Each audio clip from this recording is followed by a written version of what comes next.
नमस्कार, आप देख रहे हैं न्यूज़ फॉर नेशन। रमज़ान का पाक महीना चल रहा है और अगर बात लच्छा सेवई की ना करे तो शायद रमज़ान अधूरा सा लगेगा।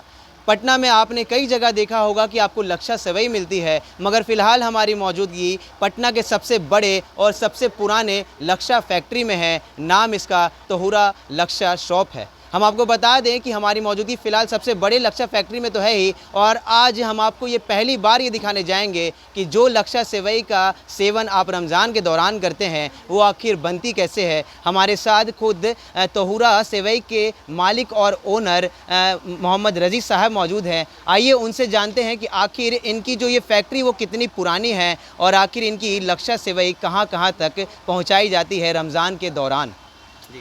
ये फर्स्ट टाइम हमारा काम शुरू हुआ था 1916-17 में हमारे पुरजों ने किया। ये अंजुमन इस्लामिया हॉल में पहले बनता था और उसकी बिक्री होती थी उस ठीक सामने उसका भी खजाना ज्वेलर्स है वो दुकान में। उसके बाद वहाँ से सिलसिला शुरू होकर 1947 में रहमानिया होटल खुला, फिर सारा फैक्ट्री उसी जगह चला और वहाँ काम होता रहा। उसके बाद इस्लामिया होटल खुला 78 में, फिर इस्लामिया होटल के बाद फिर ठीक अपोजिट में उसके तहुरा के नाम से लच्छा को जब हम लोग कंटिन्यू कर रहे हैं और अपने पुरजों के काम को कायम रखे हुए हैं। और साथ ही एक चीज़ ध्यान रखते हैं कि जो कंप्रोमाइज़ नहीं हो मटेरियल इससे जो अपने प्रोडक्ट के हैं। और ये सिलसिला पहले पूरे बिहार को हम लोग सप्लाई करते थे और अभी भी होता है रहमानिया से, लेकिन हम जो मेरा जो है वो काउंटर डिलीवरी हो गया है, काउंटर सेल हो गया है।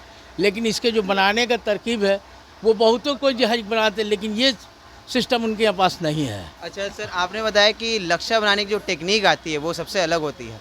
आखिर आप लोग किस टेक्निक का इस्तेमाल करते हैं, आखिर अगर आप हमें बताना चाहें तो? कोई दिक्कत नहीं, बताना कोई बड़ी बात नहीं। असल उसको है कि निभाना। हम जो अपने कंप्रोमाइज़ नहीं करते हैं कि भले 2 पैसा किसी कस्टमर से फाजिल ले लेकिन चीज़ अच्छी दे। आज उसी का अंजाम है कि आज हम 100 साल पार हो तब भी मेरे पास कस्टमर हैं। और इसका फर्स्ट टाइम जो शुरू होता है, जैसे कि मैदा आता है, मैदे का बोरी आया, मैदा को चाला जाता है ताकि उसमें किसी तरह किनकिन निकाले उसको, तब उसको मिक्स किया जाता है। मिक्स करने के बाद फिर मशीन पर ले जाके उसको लोइया को पुश किया जाता है। हालांकि अभी और बहुत से नए उद्योग आ गए हैं, लेकिन हम लोग अभी उसी को अपनाते हैं। उसकी वजह यह है कि नया उद्योग में इतना प्रेशर मशीन का होता है कि मैदे की सारी खसूसियात जो होती है, माने जो उसके डिफिनेशन सब ख़त्म हो जाते हैं और वो सिर्फ मैदा रह जाता है। और इसमें जो है तब उसमें बचता है। इसी वजह है कि इसको खाने में और सब चीज़ खाने में बहुत फ़र्क मिलेगा, टेस्ट में चेंज हो जाता है। और उसके बाद तावा से नीचे गिरता है, गिरने के बाद उसको हाथ पर लेके मोड़ा जाता है जैसा भी आपने देख रहे हैं। और तब उसके बाद फ्राई में, घी में, रिफाइन में उसको डाल के उसको ड्राई मशीन में डाला जाता है। ड्राई मशीन में उसको ये इसलिए डाला जाता है अब ताकि उसका जो रिफाइन है वो बहे नहीं, बाद में कस्टमर को ना जाए, और तब जाकर उसको रखा जाता है। उसको लच्छा सिलसिला शुरू होता है सरियाने का। माने ये प्रोसेस में कम से कम मिनिमम 20 से 18 घंटा लगता है, तब कंप्लीट हो गए फिर दुकान पर जाके वो सेल के लायक होता है। और हकीकत ये जब शुरू हुआ था तो उस वक्त कोल्हू के बैल की तरह मशीन चलता था। 4 आदमी इधर बल्ला घुमाता था, काफ़ी लंबा बल्ला रहता था, करीब 30 फीट।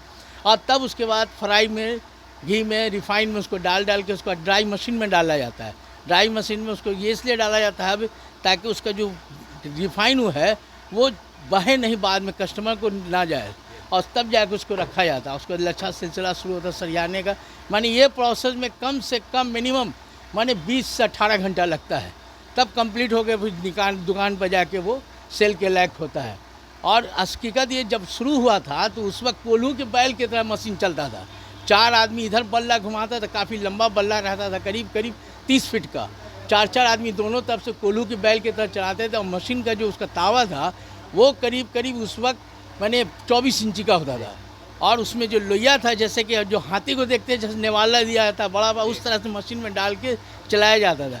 फिर प्रोसेस चेंज हुआ, हालात बदले, जैसे जैसे डेवलप करते करते अब समझिए कि ये इलेक्ट्रिक से। लेकिन अभी भी हम लोग पुरानी चीज़ को कायम रखे हुए हैं ताकि वो सिलसिला चले, ताकि उसके टेस्ट जो है बाकी रहे। ये नहीं कि पैसे कमाने के चक्कर में सब कुछ ख़त्म कर दिया। अच्छा, ये इसे कैसे देखते हैं आप? 2 सालों के बाद रमज़ान मनाया जा रहा है। 2 साल तक, जो पिछले 2 साल की मैं बात कर रहा हूँ, कोरोना के कारण व्यापार भी ठप रहा था, मगर इस बार एक बार फिर से आप जैसा हमें दिखा रहे हैं कि मज़दूर आए हुए हैं और फिर से लच्छा बनाने का काम आपकी फैक्ट्री में चल रहा है।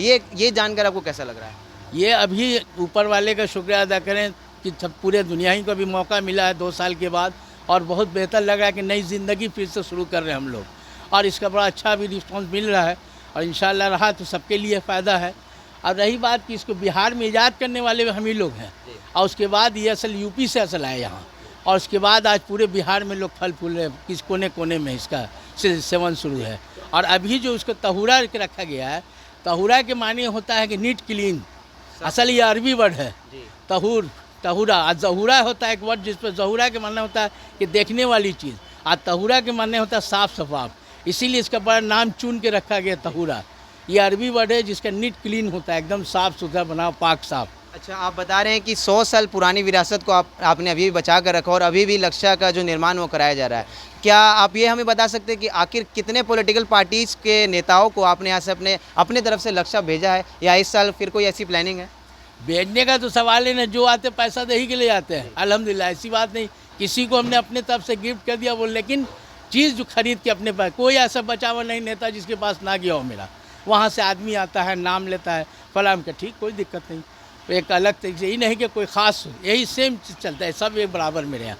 ऐसा नहीं कि उन्हें बराही के क्वालिटी अलग अलग है, शुद्ध घी का भी है, रिफाइंड भी है, डालडा भी है, लच्छे में माकुती भी आता है, कलर में जैसे कलकड़ा का भी लच्छा बनता है, सेवई आती है बनारस से भुनी हुई, सब 0 नंबर 00 है, सब अलग अलग जितने हैं कलेक्ट एक जगह करके हम एक जगह रखते हैं और इसका वे अपना सेवन सब। अच्छा रजी साहब, अंतिम सवाल है कि अगर लक्षा ना होता तो क्या रमज़ान पूर्ण हो पाता, संपूर्ण हो पाता? लच्छा देखिए, कोई भी पर्व होता उसमें एक चीज़ जोड़ा जाता है जो खाने पीने के लिए शौक़ बढ़े लोगों को। ऐसे तो रोज़ा खोलने के लिए बहुत काफ़ी है खजूर, लेकिन उसके बाद कुछ और आइटम बढ़ते बढ़ते आज पूरी अफ्तार की शक्ल ले लेता है, उसी पर लोगों को दावत को आपने यहाँ से अपने तरफ से लक्षा भेजा है, या इस साल फिर कोई ऐसी प्लानिंग है? भेजने का तो सवाल है ना, जो आते पैसा दे ही के ले जाते हैं। अल्हम्दुलिल्लाह ऐसी बात नहीं, किसी को हमने अपने तरफ से गिफ्ट कर दिया वो, लेकिन चीज़ जो खरीद के अपने पास, कोई ऐसा बचा हुआ नहीं नेता जिसके पास ना गया हो मेरा। वहाँ से आदमी आता है, नाम लेता है, फलाम का ठीक, कोई दिक्कत नहीं। एक अलग तरीके से, ये नहीं कि कोई ख़ास, यही सेम चीज़ चलता है, सब एक बराबर मेरे यहाँ। ऐसा नहीं कि उन्हें बराही के क्वालिटी अलग अलग है, शुद्ध घी का भी है, रिफाइंड भी है, डालडा भी है, लच्छे में माकुती भी आता है, कलर में जैसे कलकड़ा का भी लच्छा बनता है, सेवई आती है बनारस से भुनी हुई, सब 0 नंबर 00 है, सब अलग अलग जितने हैं कलेक्ट एक जगह करके हम एक जगह रखते हैं और इसका वे अपना सेवन सब। अच्छा रजी साहब, अंतिम सवाल है कि अगर लक्षा ना होता तो क्या रमज़ान पूर्ण हो पाता, संपूर्ण हो पाता? लच्छा देखिए, कोई भी पर्व होता उसमें एक चीज़ जोड़ा जाता है जो खाने पीने के लिए शौक़ बढ़े लोगों को। ऐसे तो रोज़ा खोलने के लिए बहुत काफ़ी है खजूर, लेकिन उसके बाद कुछ और आइटम बढ़ते बढ़ते आज पूरी अफ्तार की शक्ल ले लेता है, उसी पर लोगों को दावत चलता है। उसी तरह से लच्छा सेवई भी एक मीठी चीज़ है, क्योंकि ईद के दिन हम लोग को रोज़ा रखने की इजाज़त नहीं है, इस वजह को उसकी जगह पर कन्वर्ट करके भाई रोज़ा नहीं रखे तो कुछ मीठी चीज़ खा लेगा। ईद के दूसरे दिन रोज़ा रख सकते, ईद के दिन नहीं। अब बकरीद के दिन क्या है कि उस वक्त तक रोज़ा रहना जब तक कि कुर्बानी ना हो जाए, कुर्बानी के बाद आप कुछ खा पी सकते हैं, यही फ़र्क है दोनों में।